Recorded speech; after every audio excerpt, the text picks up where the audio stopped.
بسم اللہ الرحمن الرحیم۔ ناظرین کرام، آج ہم بات کریں گے اس دن کی جو تاریخ انسانیت کا سب سے عظیم دن ہے۔ وہ دن جس دن کائنات کو وہ نعمت ملی جس کا تصور بھی ممکن نہیں۔ وہ دن جب آسمانوں پر خوشیاں منائی گئی، زمین پر سکون اترا، فرشتوں نے خوشخبریاں سنائیں اور ظلمتوں کے پردے ہٹ گئے۔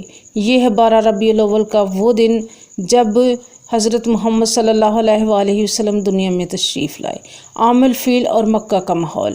حضور علیہ الصلوۃ والسلام کی ولادت عام الفیل میں ہوئی۔ یہ وہ سال تھا جب یمن کا بادشاہ ابرہہ خانہ کعبہ کو ڈھانے کے لیے ایک عظیم لشکر لے کر آیا۔ اس لشکر میں بڑے بڑے ہاتھی بھی شامل تھے۔ مکہ کے لوگ بے بس تھے، لیکن اللہ تعالیٰ نے اپنے گھر کی حفاظت فرمائی۔ چھوٹے چھوٹے پرندے ابابیل جن کی چونچ میں کینکریاں تھیں، انہوں نے اس لشکر کو تباہ کر دیا۔ یہ واقعہ قرآن میں سورہ فیل میں بیان کیا گیا ہے۔ اسی سال ہمارے نبی صلی اللہ علیہ وآلہ وسلم دنیا میں تشریف لائے۔ اس بات نے واضح کر دیا کہ اب اللہ تعالیٰ نے اپنے دین اور اپنے گھر کی حفاظت کے لیے اپنے محبوب بندے کو مبعوث فرما دیا ہے۔ نسب مبارک۔ رسول اللہ صلی اللہ علیہ وآلہ وسلم قریش کے معزز خاندان بنی ہاشم میں پیدا ہوئے۔ آپ صلی اللہ علیہ وآلہ وسلم کا شجرہ نسب حضرت اسماعیل علیہ السلام تک جا پہنچتا ہے۔ حضرت عبداللہ بن عبد المطلب بہت ہی نیک اور جواں مرد شخصیت تھے، لیکن آپ صلی اللہ علیہ وآلہ وسلم کی پیدائش سے پہلے ہی وفات پا گئے۔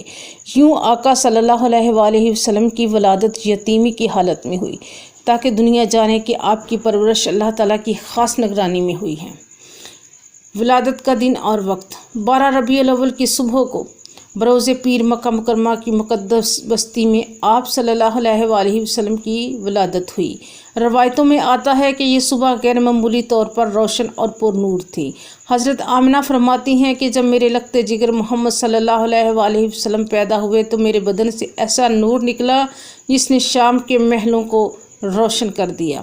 یہ اس بات کی دلیل تھی کہ یہ بچہ عام نہیں بلکہ پوری دنیا کے لیے ہدایت کا چراغ ہے۔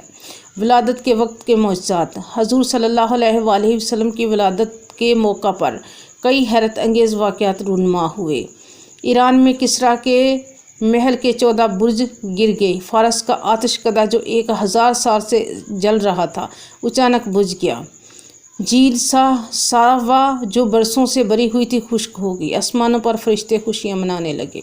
کائنات پرسکون کی ایک کیفیت طاری ہو گئی۔ یہ سب نشانیاں تھیں اللہ کا آخری نبی تشریف لا چکا ہے۔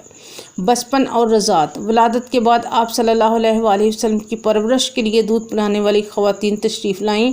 جب حضرت حلیمہ سعدیہ رضی اللہ عنہا آپ صلی اللہ علیہ وآلہ وسلم کو اپنے گاؤں لے گئیں، ان کے گھر میں حضور کی برکت سے خوشحالی آ گئی۔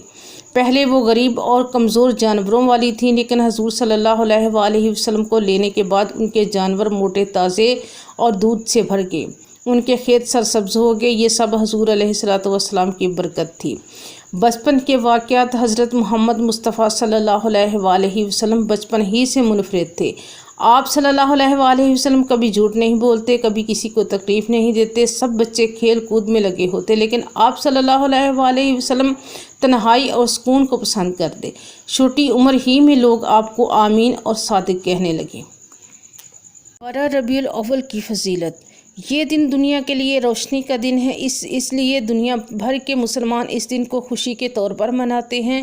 مساجد کو سجایا جاتا ہے، درود و سلام کی محفلیں ہوتی ہیں، نعتیں پڑھی جاتی ہیں۔ اللہ تعالیٰ نے قرآن میں فرمایا، بے شک تمہارے پاس اللہ کی طرف سے ایک نور اور روشن کتاب آ چکی ہے۔ یہ نور دراصل ہمارے نبی صلی اللہ علیہ وآلہ وسلم ہے۔ میلاد نبی صلی اللہ علیہ وآلہ وسلم کا پیغام۔ 12 ربیع الاول محض جشن منانے کا دن نہیں بلکہ غور و فکر کا دن ہے۔ ہمیں دیکھنا ہے کہ ہم نے نبی علیہ الصلوۃ والسلام کی تعلیمات کو کس حد تک اپنایا ہے۔ آپ صلی اللہ علیہ وآلہ وسلم نے محبت سکھائی، غریبوں کی مدد کی، دشمنوں کے ساتھ بھی عدل کیا، جھوٹ فریب اور ظلم کو ختم کیا۔ اگر ہم واقعی حضور علیہ الصلوۃ والسلام کی امت ہیں تو ہمیں چاہیے کہ ہم ان کے اخلاق کو اپنائیں۔ دنیا کے لیے رحمت۔ حضور صلی اللہ علیہ وآلہ وسلم صرف مسلمانوں کے لیے نہیں بلکہ پوری دنیا کے لیے رحمت بن کر آئے۔ قرآن میں فرمایا گیا ہے، اور ہم نے آپ کو نہیں بھیجا مگر تمام جہانوں کے لیے رحمت بنا کر۔ ناظرین کرام، 12 ربیع الاول ہمیں یہ یاد دلاتا ہے کہ دنیا کا سب سے بڑا انعام ہمارے آقا صلی اللہ علیہ وآلہ وسلم ہیں۔ ہمیں چاہیے کہ ہم اس دن کو صرف چراغاں کرنے اور نعتیں پڑھنے تک محدود نہ رکھیں، بلکہ اپنی زندگی کو حضور علیہ الصلوۃ والسلام کی سنت کے مطابق ڈھالیں۔ یہی ہمارے لیے کامیابی کا راستہ ہے۔ اللہ تعالی ہمیں اپنے محبوب صلی اللہ علیہ وآلہ وسلم کی سچی محبت عطا فرمائے، ان کی تعلیمات پر عمل کرنے کی توفیق دے اور ہمیں ان کی شفاعت نصیب فرمائے۔ اگر آپ کو ہماری یہ ویڈیو اچھی لگے تو لائک، شیئر اور سبسکرائب کرنا نہ بھولیے۔